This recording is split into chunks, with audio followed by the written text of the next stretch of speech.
All right. Well, hi, hello, and welcome to 2024 State of App Strategy APIs Rise Over Apps. Now, today's exciting webinar is sponsored by F5 and produced by Actual Tech Media.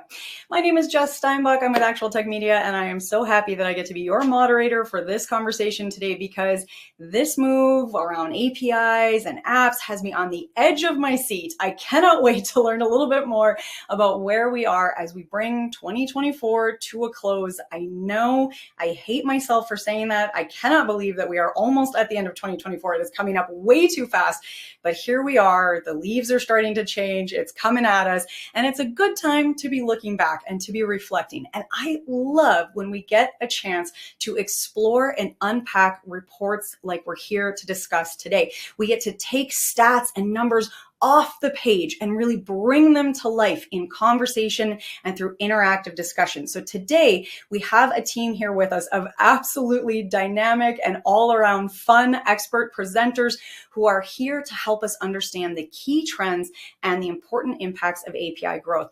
I am going to get our two wonderful expert presenters on out here with me in just a moment, but I need to get through a few housekeeping points and then we can get this show on the road. So let's start with a little bit of a guided tour. We're going to explore your audience console together. Very first, I want to draw your attention on over to the question section. And we're going to start here because the question section is one of the most important parts of our conversation today. We want to hear from you. We want you to get involved and get interactive. I see some of you already posting your highs and hellos. Hey, Ryan. Hey, Richard. Hola, Howard. We've got Robert here with us. Catherine Gilbert. Wonderful to see you. I'm so excited to have all of you here with us today. So keep those highs and hellos coming. Let us know how you're doing. And then as we go through our conversation today, keep that interaction coming in. Our speakers are going to be adjusting in real time. They're watching for your questions. We're going to do some live Q&A. So we've got a whole enchilada of goodness coming at you. And that starts with all of you. That starts with your questions, your curiosities, your insightful comments, whatever you've got rolling around in your head. So make sure you are using that questions window. Now, that questions window is also a great place to reach out to our team. So if you are having any technical issues today, hopefully that doesn't come up. But if the tech gremlins have got you, here's your step one. Your first step that is going to probably get rid of any of those gremlins is to refresh your browser. You're going to try a browser refresh. If that doesn't work for you and you still got some issues, then you can post in that questions window and say, hey, help me out. And then we will be there to give you a hand. So that questions window, very important. The next thing we're going to tour around in your console here. So starting from the questions tab, we're going to go one over to the handouts tab. Spend some time exploring that handouts tab. As you can see, this is absolutely chock full. This is a treasure trove of information and takeaways and cool things to follow up on the conversation that we're going to have today. Now, don't go down that rabbit hole just yet because we've got a lot of great information coming at you. So stay here, but you're going to want to open those tabs and save them for later. Download those resources. Make sure you've got them before you head out today. Okay, so we covered the question section. We talked about handouts. The very last thing that I know you're all seeing on that slide there are prizes. We do have a $250 Amazon gift card as a prize drawing that we will be giving away at the end of our webinar. Now, of course, you do need to be here live and present at the webinar in order to win, and all winners must meet the Actual Tech Media prize terms and conditions. If you're not sure what those T's and C's are, no problem. We have them all linked for you back in that treasure trove of handouts that we were talking about earlier. If you click into that handouts tab, scroll down to the bottom, you will find the full T's and C's waiting for you there. All right, the very last thing I want to talk about is one more prize giveaway. Now, I can already tell from this crew here that I don't need to incentivize you to ask questions because I know you're just brimming and ready to go with all of those wonderful questions. But as an extra little gold star, we do have a $50 Amazon gift card that we'll be giving away to the best question asked. Now, we are reviewing all of the questions asked after we wrap up the webinar. So even if we do not get to your question today, we are going to do our best to get to all the questions. But if we don't, you are still entered to win that best question gift card. So make sure you're getting those questions in. All right, well, I said I would keep things short and sweet. That has been a lot of information, and I think it's time that we get into our conversation because I am so excited to introduce you all to our two wonderful expert presenters here with us today, and that is, of course, Lori McVitie, Distinguished Engineer and Chief Evangelist at F5, and Cindy Borovic, Market and Competitive Strategy Lead, also at F5. Cindy and Lori, I'm so excited to have you both here with us today, and Cindy, I think you're going to kick things off, so I'm going to hand things on over to you. Great. Thanks so much, Jess. Well, Gloria and I are super excited to be here. As Jess mentioned, I'm marketing competitive strategy lead at F5, and I am one of the founders of F5's State of Application Strategy Research. And guess who the other one is? Oh, that's me. I thought I was here to find out what was in the slides. Hi, Lori McVitie, Distinguished Engineer and Chief Evangelist for F5. And as Cindy said, right, we conceived of this 10 years ago, and we've been executing every year, and we love understanding the market from the people who are actually doing the things rather than, right, just, I don't know, pontificating about the things. Yeah, I was looking for a big word, but yeah. Right. Yeah, so we're gonna jump right in. Our topic for today is APIs rise over apps, and we've got some really exciting data to help prove the point. And by the end of this presentation, hopefully you will understand how we got here, why we got here, and where are we going from here. And that's we're hoping that everyone asks some great questions, and we can kind of together figure out where we're going from here, in addition to what Lori and I think are the answers based on the research we've been doing. So as I mentioned, we've been doing this research for quite a while. This was our 10th anniversary. And we started this because we recognized that organizations were on a digital transformation journey, and that would mean that there was going to be some significant changes in terms of app architectures, where those applications are deployed, and how and why organizations were going to be securing and delivering those applications. And you can see on this slide, which is the predictions that we've had every year. And one I will call out, which is in 2016, we recognized the need for zero trust. It wasn't called zero trust, but we recognized that was going to be a trend. And fast forward to today, and we've definitely seen a skyrocketing of zero trust. So what have we witnessed over time? And as I mentioned earlier, digital transformation was this tech trend that we were all in on. We recognized how applications could really change the business, and we wanted to follow, how those applications were changing, what was happening. And so, if you look back to 2020. We started looking at, okay, well, what was happening with these apps? How were they really changing the business? So this blue line was really about task automation. How are we offloading manual tasks with an app? And as you can see that, it was an early leader in terms of digital transformation. And most organizations have achieved that. Then the next phase is what we call digital expansion. And it's really about scaling those applications, making them more meaningful, connecting them together to enhance the workflows of the organization. And that has skyrocketed over the last 4 years. But the really incredible thing, and we were asking about AI long before ChatGPT came onto the scene, just so you know. So another thing that we're looking at the future and wanted to make sure that we were following it. So in 2020, about 17% of organizations were doing AI assisted business, right? So it was really more about, a lot of it had to do with the security products that they were purchasing, but just really, it's kind of the early stages, if you will, some experiments, probably, some particular verticals that may be a little bit more leading when it comes to AI and how it affects their business. But then in 2024, that just skyrocketed. So we had this 58 percentage point increase in 4 years. So that is, this slide is really, meant to foretell, if you will, some of the findings will on the next few slides.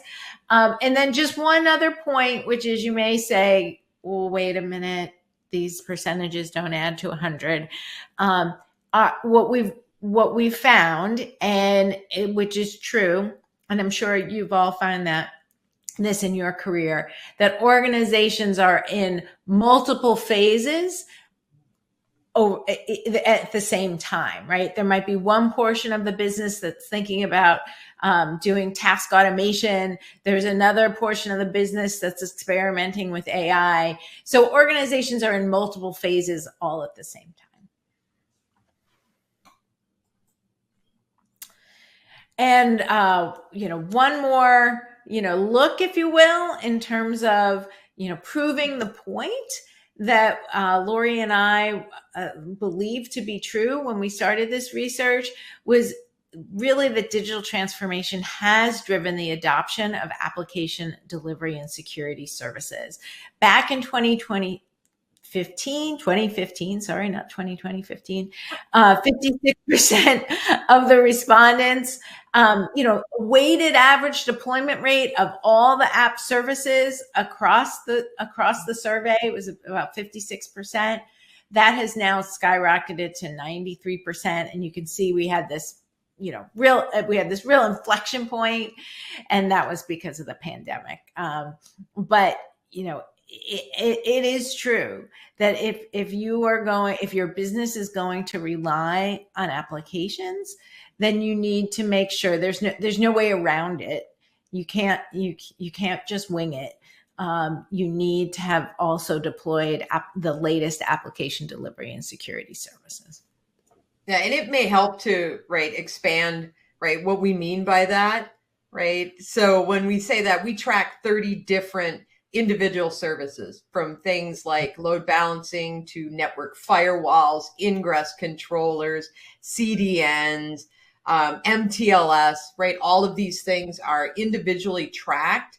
And that's how we came up with that, the number, as we've been tracking that over these last 10 years. So when we say app delivery and security, it really encompasses a lot of the services that people use to secure and deliver applications and APIs.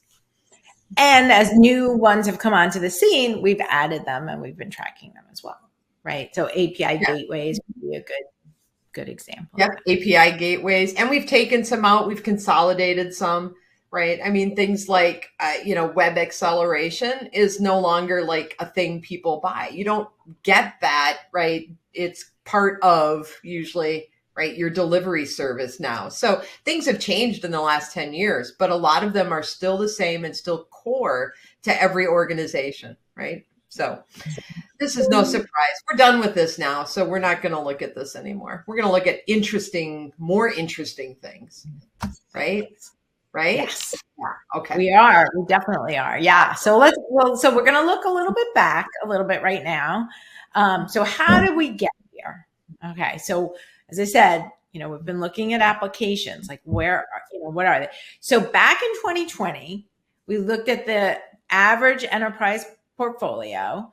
And if you looked at, if you talk to the average enterprise, 71% of their portfolio was what we would call traditional applications. So those would either be your mainframe or your 3-tier web applications, your client server, those kinds of apps.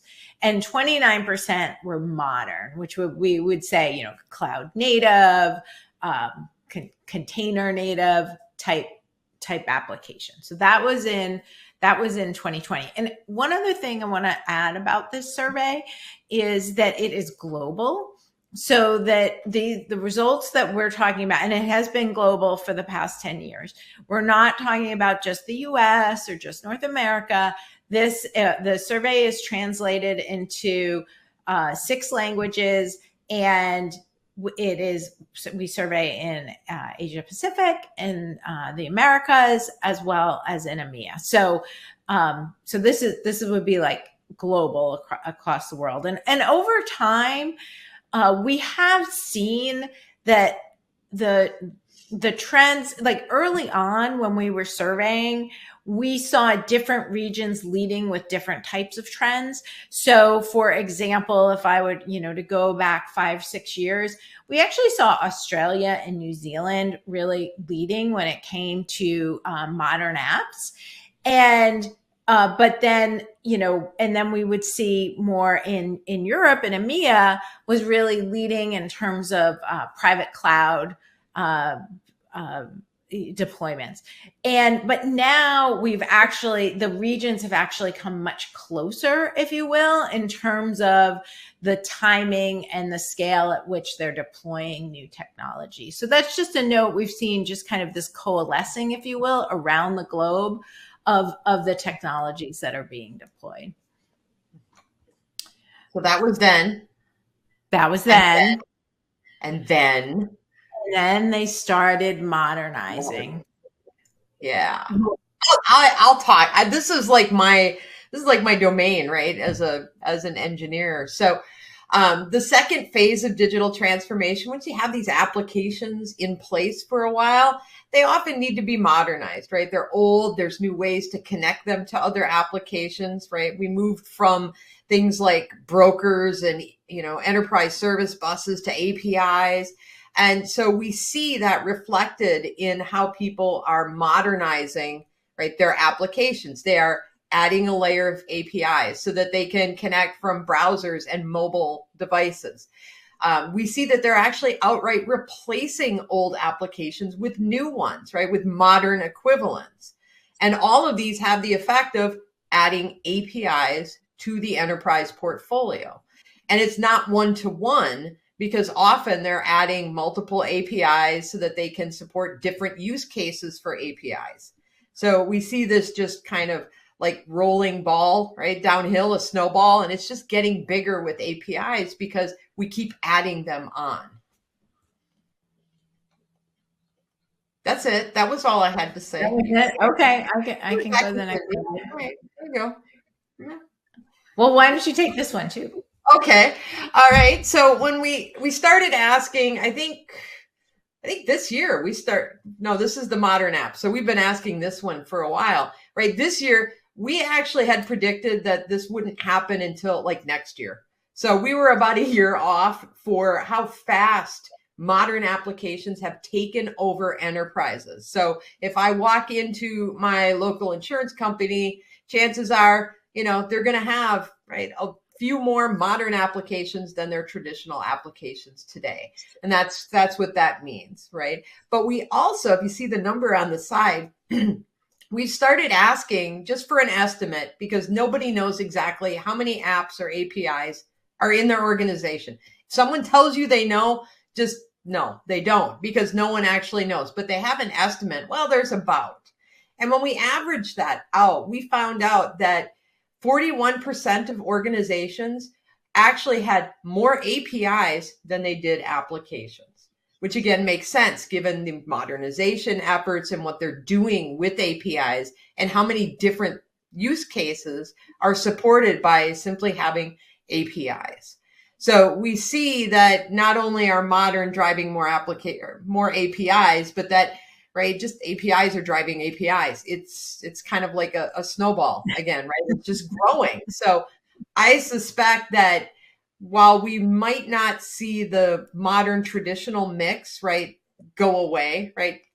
Traditional apps have been around for longer than me, right? I mean, my mother wrote traditional apps, so they've been around a while.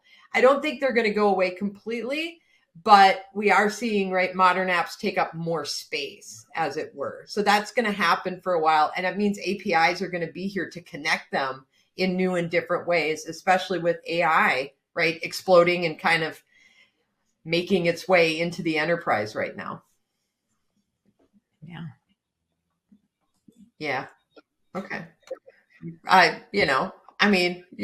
That's it. Yeah. Okay. So, I mean, because we have these APIs, most folks have already have API delivery and security services in place, right? So 95% of the organizations that we talked to this year had used an API gateway. What was so significant and which really drove our key finding of APIs rising over apps is that this grew from 35% just a few years ago. So again, just this skyrocketing of necessity just to deploy and use API gateways. And then in terms of like planned security services, 80% plan to deploy 2 or more API security capabilities this year. So there's really this recognition of how important security is and API security is. And then 43% have automated this infrastructure. So that's, starting to speak to a level of sophistication around their API deployments.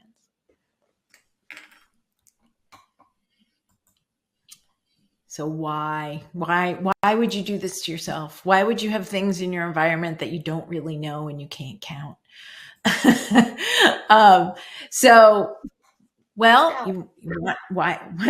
You want to modernize your, we know you're modernizing your app portfolio. Well, why are you doing that? Right. Well, one of the reasons is to migrate to the public cloud. Maybe you have a CIO mandate. We need to go to the cloud. Maybe it's, the business leader recognizes the importance of, having that ability to scale. You're going out to your customers. You want to take advantage of the scale that the cloud can offer. So migrating to the public cloud, number one reason that we heard this year in terms of reason for app modernization. Also, but it's not just like, hey, I'm moving to the cloud. It's like, hey, I want to get the best cloud for my app. And 59% said that they're modernizing because they want to enable those workloads to move across on-prem and public cloud. So, maybe I want to take advantage of the public cloud sometimes, but also I want to have these apps on-prem. So it's just, that modernization really facilitates that app mobility. And then 57% said they wanted to leverage edge compute. So, there's all sorts of kind of fun, if you will, sometimes verticalized use cases of edge compute. And 57% said that they wanted to leverage edge compute.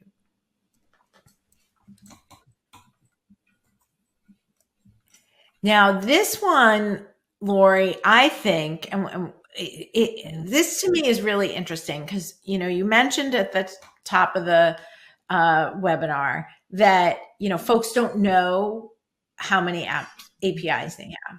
I think one of the reasons folks don't realize how many APIs they have is because they forget all the places that they're using APIs. And so what we found in the most recent survey that we did is that the average enterprise app portfolio, has, 32% of their APIs are about customer facing apps.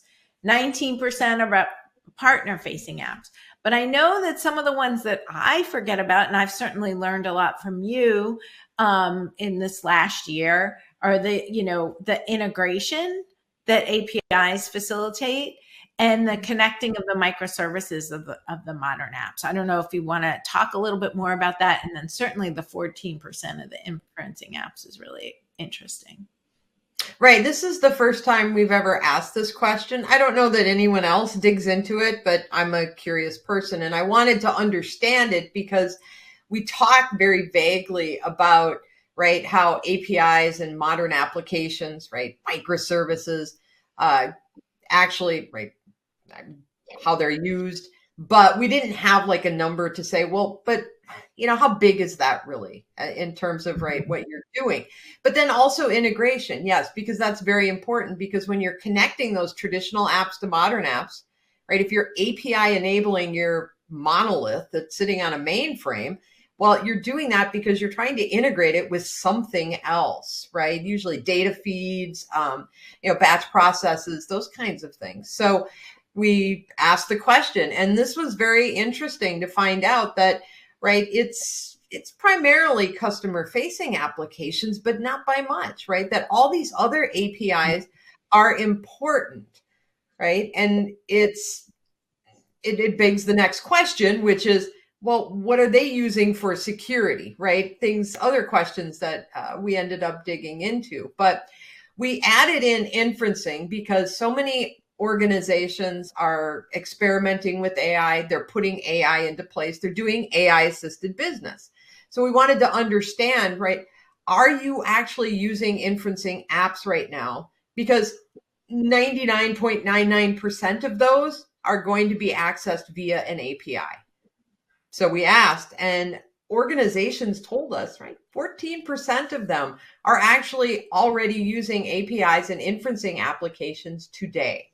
So that's huge because that really hasn't been all that available, right? Only about a year or so since it kind of hit us in the face and everyone started adopting it.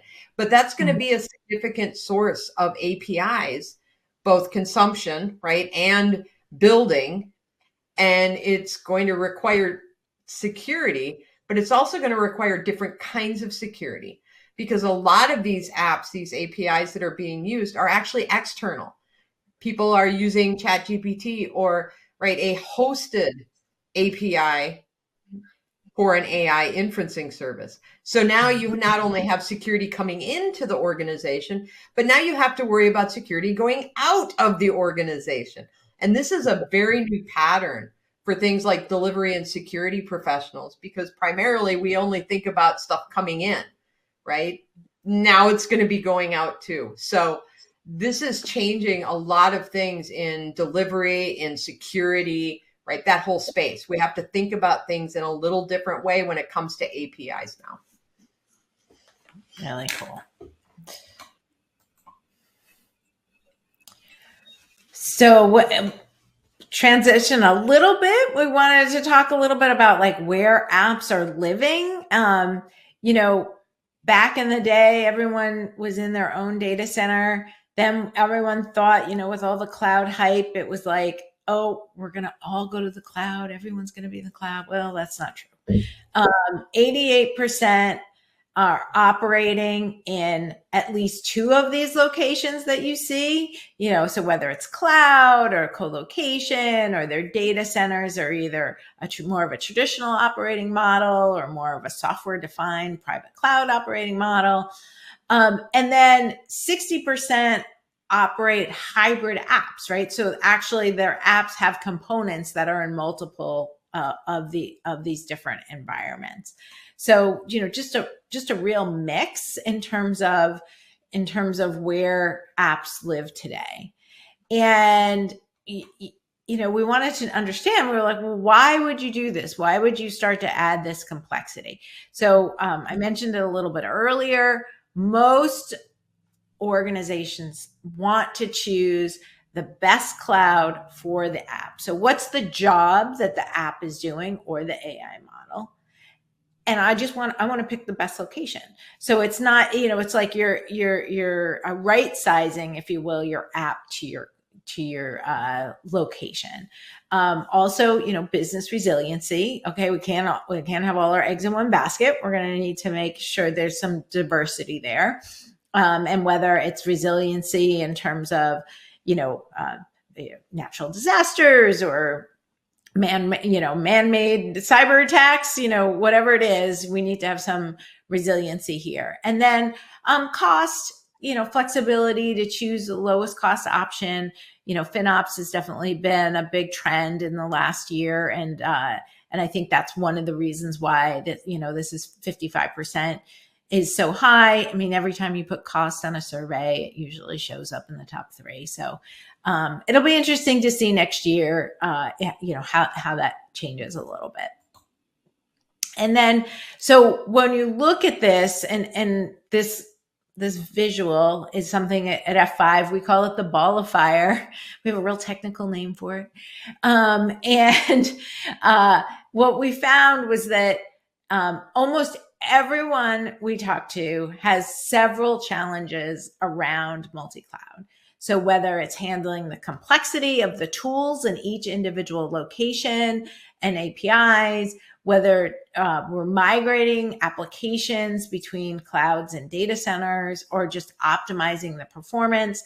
There's a range of challenges, and know what, if you're feeling kind of alone, if you will, in terms of the complexity that's in your own environment, please don't, because just about every customer we talk to has their own version of this picture, and they, maybe call it something different, but everyone has some version of this picture.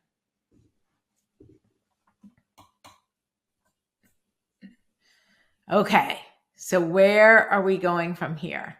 Lori, I'll let you kick off this next slide. I get to talk. My favorite topic. So it's a bad word, repatriation. The reactions you get when you have conversations about this online is very interesting. People don't like to admit that repatriation is going on, or if they admit that it is, then they blame, well, it was failed lift and shift only. People aren't pulling back for any other reason. And some of that is true. There are failed lift and shift projects that happen, but people also pull back for myriad other reasons we're finding out, like cost, like the difficulty in just managing multiple cloud locations. Right? They just can't do it operationally anymore. And so we asked, starting in 2021, if people had repatriated workloads from the public cloud to a location they control, so on premises, right? And 13% back then said, yes, we have done that, or we're planning to do it. Looking ahead this year, it was 50%. Nearly half said, yes, we already have or are planning to do this. When you look out in other industry research, which I do on a regular basis, it's even higher than this. So this idea that people are pulling back from the public cloud and that complexity and cost are driving them to do so is very real. It's not a phenomenon. It's not something that on-premise vendors are making up. This is real and happening quite frequently, apparently, based on the data. It's real. It's real. It's real. And we're not the only ones saying it. As Lori said, we've seen other reports out there. Oh, and that's this. Richard Brown has a good kind of question comment that kind of fits with that. So many orgs seemingly have not internalized the need to actually pay security professionals, which is right true. How are those orgs addressing capability gaps between on-prem security and cloud security? And right, we see a lot of at least managed services, right, to try and close that gap. A lot of them don't. They just don't. We did some other research into, API security specifically that we'll be publishing in October. And there's some very scary statistics in there that kind of speak to there is a lack of security. They just aren't putting enough security in place. So I don't think they're addressing it at all right now. And that's part of the problem. And it may be driving them back on premises because they can control it there. So it's kind of scary out there. Well, yes, exactly. Yeah, no, it is. And then we saw another report that said folks are actually bringing their firewalls back on-prem, which tells me they're bringing their data back on-prem. They're bringing their apps back on-prem. They don't have the security expertise in the cloud, so they're bringing it back on-prem where they do have that security expertise. So, it's really interesting. So I guess we have that. Anthony here pointed out saying, he's seeing the lack of security in audits. So, right, it's not something we're imagining, right? It is real, and it's scary because if that many APIs are out there and we're just building more, right? It's a target-rich environment out there. So Very scary stuff. Very scary. Okay. So, Lori, did you want to talk about APIs? A little bit around APIs? APIs? AI, sorry.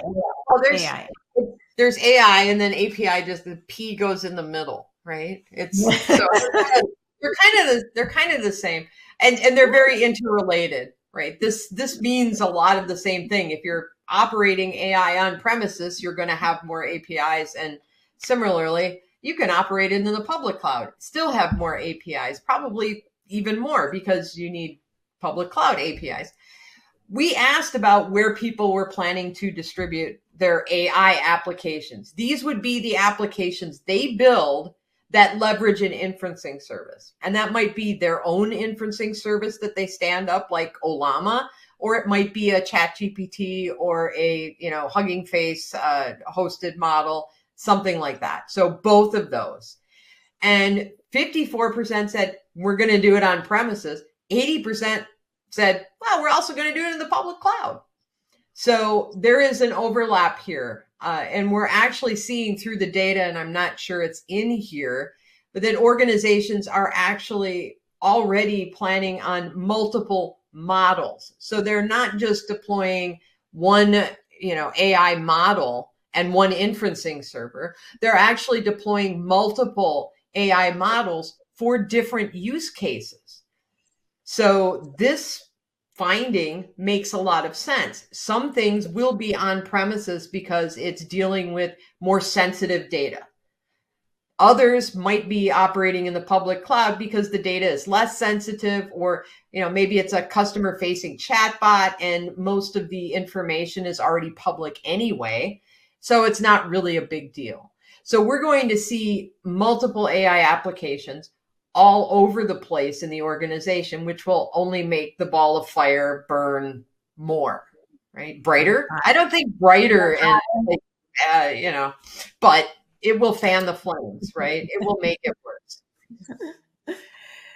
Yeah, we don't have slides on that, but maybe Jess will have us back and we can talk more about the details on the AI, our AI report, which also please, I don't think it's in the handout, but please go to f5.com and you can see our AI report as well. It's in there. Yeah. So all of this has been leading up to, the new AI apps that are out there, the new expanded remit, if you will, for APIs, is that what we're seeing is both apps and APIs are growing, the actual number of them, but APIs are growing faster. So 69% of the respondents to our most recent survey said that they believe their APIs will increase by over 10%. But this is actually, that speaks to the topic of this webinar and, why we're so passionate about the need to be very deliberate in terms of securing and delivering your APIs. But the other thing that's really interesting here is this 44% believe their apps will increase, because we're coming out of a phase when we really had app rationalization, app consolidation.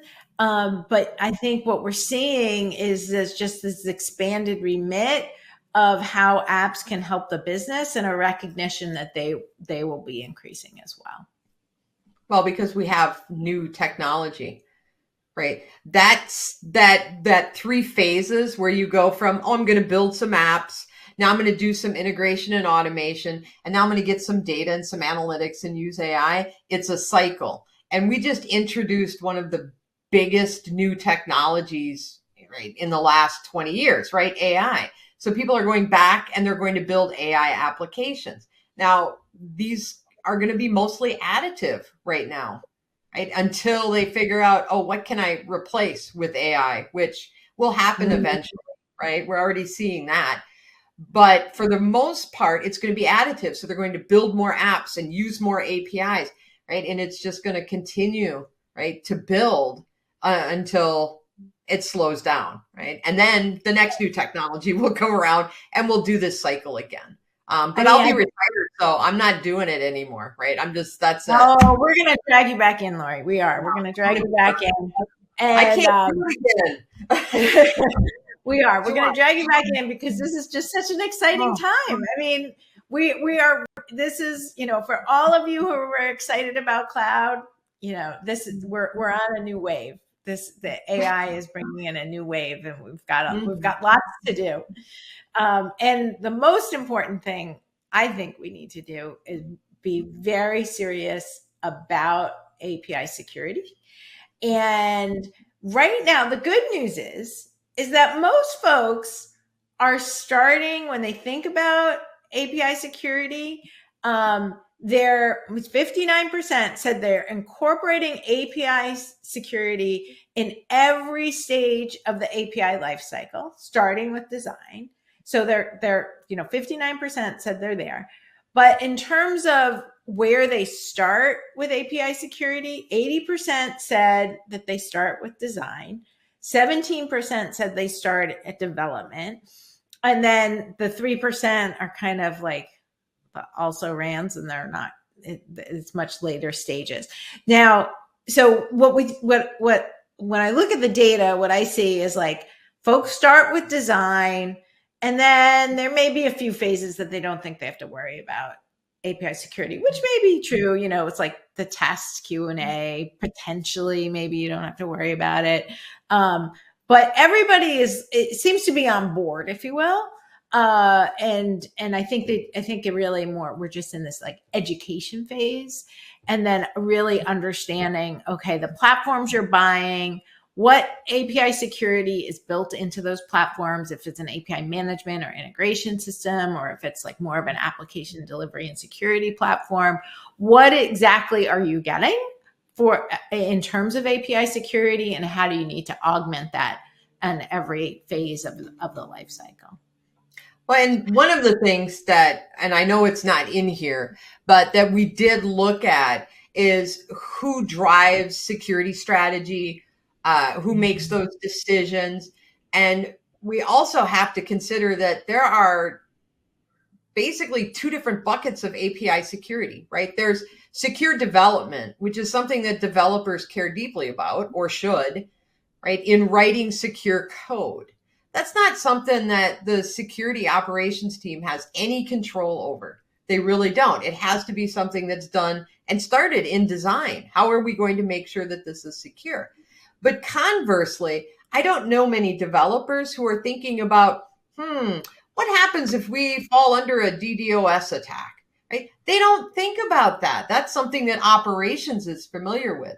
So in a robust, right, organization that really has a good security, right, program, they're going to be thinking about both, and they're going to have the experts thinking about each. So having certain services or certain security solutions in later stages makes sense to me, because some of them are unique to the network or to that environment, as opposed to the development stages. So I see this as being a good sign that, right, not only do they start with design, but that most of them incorporate it at every stage, because it means that they have a robust security strategy and they're really thinking about it holistically, rather than fix that line of code or put this service in place. It's a complete program. It's so important when it comes to security. Absolutely.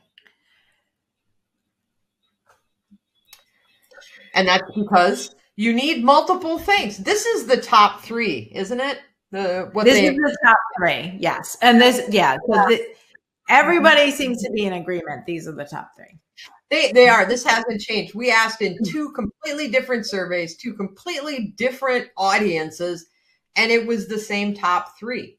These are the most, right, valuable capabilities for securing APIs according to respondents, right? Obviously, auth and auth, right? You got to have that.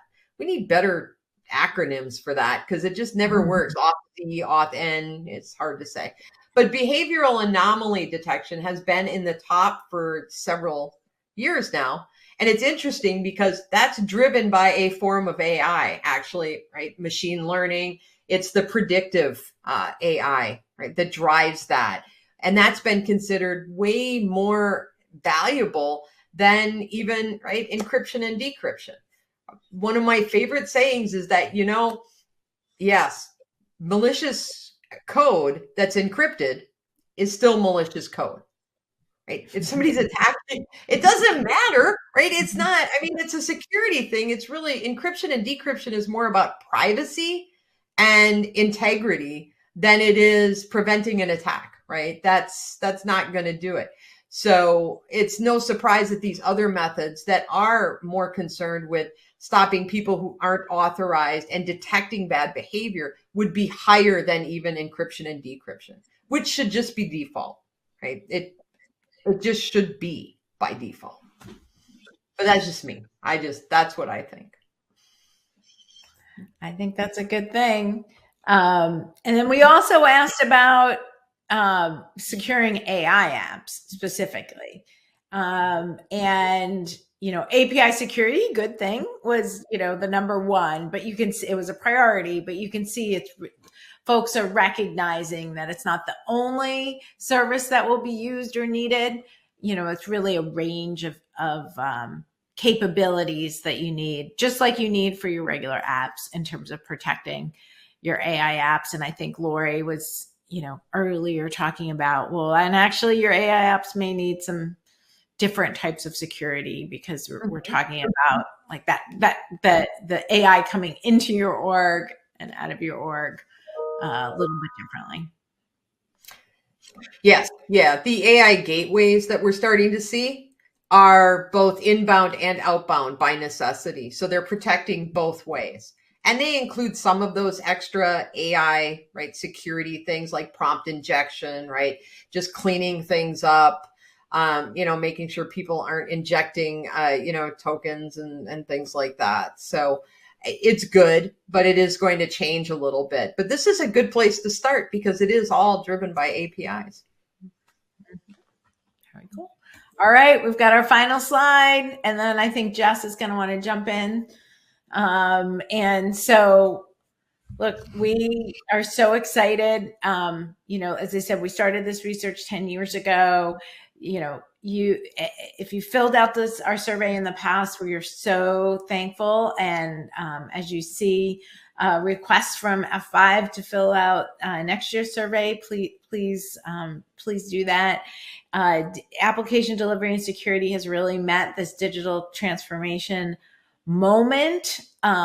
We believe in multi-cloud mobility. There's a lot of reasons for it, but it needs seamless, secure connectivity. So that is what we are working on at F5 to make sure that becomes a reality for you and your organization. And Lori, I'll let you bring it home. And bring it home. What AI will introduce new APIs? I think I said that about 4 times. I could say it again. I just did. So it's going to, right? AI is going to change a lot of things. I think we're at the beginning of the impact of this, and we're not even seeing the real impact from AI. That's still coming. And when it comes, it's going to be big and it's going to be disruptive.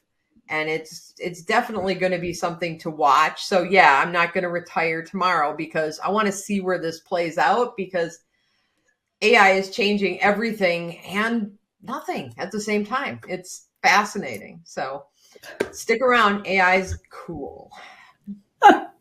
That's the final thought of that. Guys, I've been laughing since the second I handed the mic over to you both. You have made this so much fun. And I know I'm not alone in thinking that. We've gotten some feedback from the audience as well. And I'm going to read Paul's because I love this. Insightful, energetic, and engaged discussion. Thank you so much. That's from Paul. Really just, you guys, you made this report come alive. Thank you so much. Thank you for letting us. Well, and as you said, Cindy, if I have any say over it, I think we do need to have a part 2. I think there's lots more to dig into. Ryan says you guys need a podcast, so that's here. Thanks, Ryan. I would listen to that. I would, yes, I'm subscribing now. That was a blast.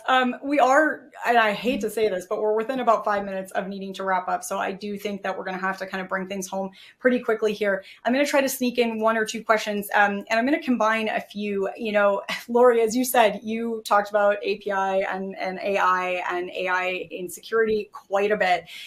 But we did get a couple of questions coming in around how the security needs are changing around AI. And I'm wondering if I could just ask you to dig into that a little bit further. Okay, so one of the biggest changes coming to API security is the fact that, right, these prompts that come in are unstructured. And yes, they come in a JSON wrapper, right? So here's the prompt, and then it's just a big wall of text. So trying to understand if that's an attack or not is extremely difficult for traditional solutions that are used to, this is what the data should look like.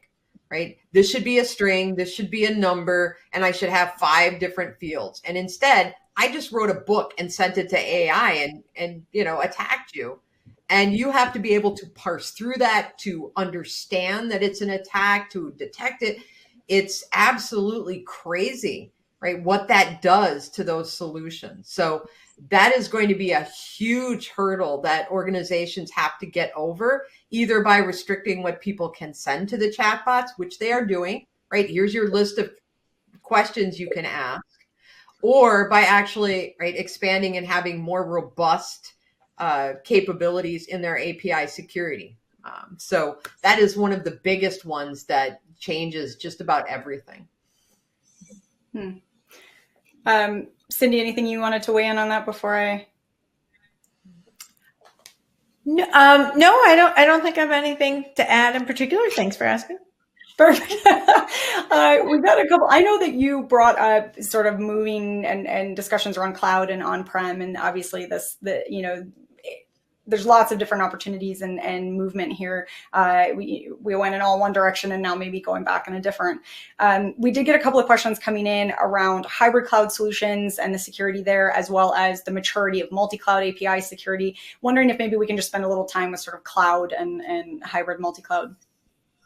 Sure, I'll start there. I mean, I think, the way we think about it is that when you have silos of expertise within a particular domain. So if you're in a particular cloud, you've got to be an expert in how, say, AWS does it. And then you also need an expert in terms of how Google does something.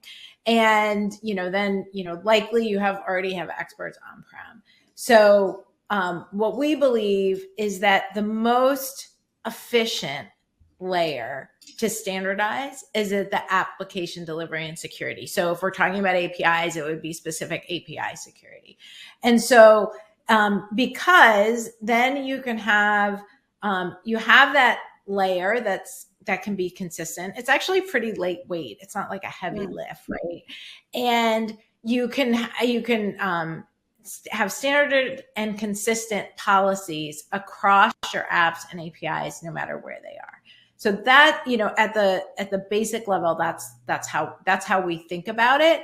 And it really does, ratchet down that complexity and that ball of fire that you're dealing with today. Perfect. Lori's nodding in agreement. So I think we're good to go on that one. Yeah. Well, as I said, I'm sort of, I keep checking the clock and hoping it's not right because we're getting right up to the end of time. I'd like to sort of end with maybe a final thought from each of you. Now, I do want to remind the audience before we move into our last minutes here together that we did not hit all the questions.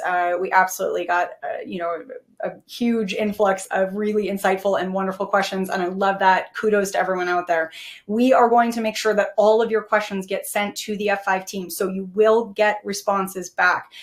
So if you still have a lingering question, if there's something kind of rattling around your brain, now's the time. Get it into the questions window right now, and you will get answers back. You will be hearing from the team and our wonderful speakers here. So still time to get those in. I'd love to kind of wrap things up with a final thought. If there was one thing that you wanted everyone in the audience to walk away sort of having front and center in their brain, what would that be? I need what? I mean, I would say take a deep breath and step back and just breathe. There's a lot of change going on, and it's too easy to rush into things because you think you're, behind or FOMO or whatever it may be.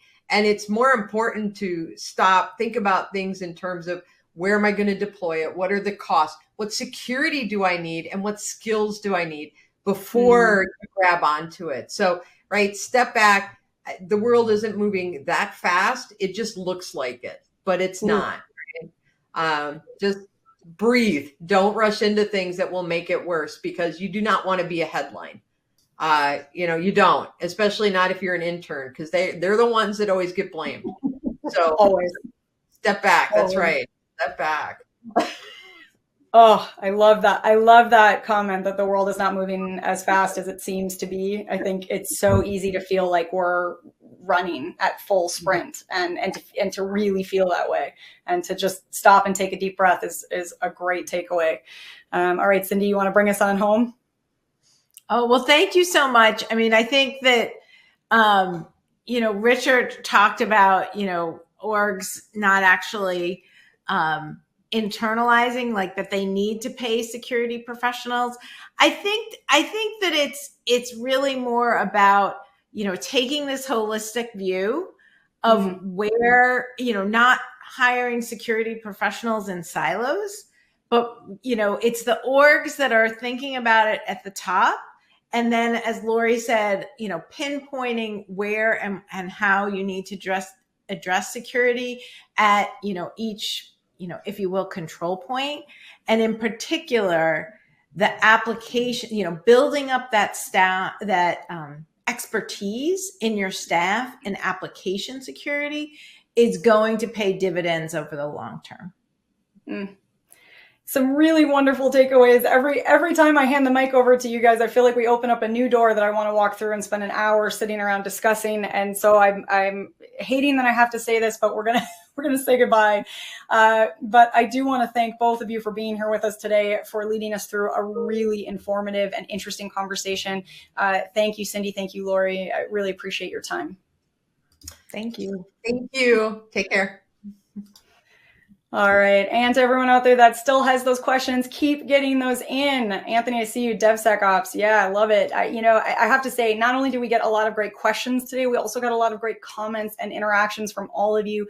And that's just incredible. These conversations that we're having are interactive and fun and engaging because of our wonderful speakers and because of all of you. So thank you for joining us today and being such a wonderful part of this experience. Now, we have some gifts back for all of you. We do have a prize giveaway, which I'm going to get to in 1 second. That was mean of me to put the slide up and then not give away a prize. But before we do, I have an even better prize for all of you. The gift of information, the prize of handouts, right? So you're going to head over to the handouts tab.